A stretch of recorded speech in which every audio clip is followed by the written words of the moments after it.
الحمد لأهله والصلاة على أهلها اما بعد. معززو یورور پوښتنه کړې ده چې که څوک په لمانځه کې په قهقهه خندا وخاندي د اوداسه او لمانځه حکم یې څه دی؟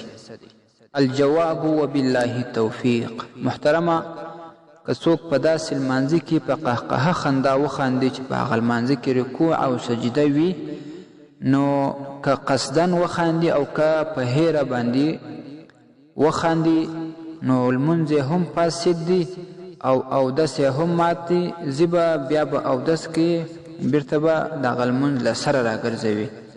او دغه رقم که څوک په تیمم باندې لمونځ کوي او په دا لمانځه کې په قهقهه خندا وخاندي، تیمم یې هم مات دی، لمونځ هم فاسد دی، بیا به د سره تیمم وهي، بیرته به لمونځ کوي. او هغه لمونځونه چې په هغه کې رکوع او سجده نه وي، مثلا د جنازې لمونځ او یا صرف سجده تلاوت سوه، که څوک په هغه کې وخاندي په قهقهه خندا او داسې نه دی مات، صرف د هغه لمونځ یې فاسد دی، د جنازې لمونځ به بیا کوي او سجده تلاوت به بیرته کوي. او که ماشوم په لمانځه کې په قهقهه خندا وخاندي، د هغه اودس نه ماتېږي، که یې لمونځ راګرځوي لمونځ به بیرته راوګرځوي.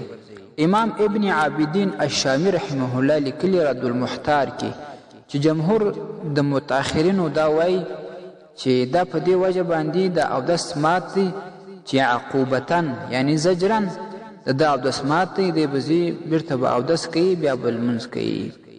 رد المحتار اول جلد 98 صفحه او محیط برهانی اول جلد 210 صفحه. والسلام علیکم ورحمة الله وبرکاته.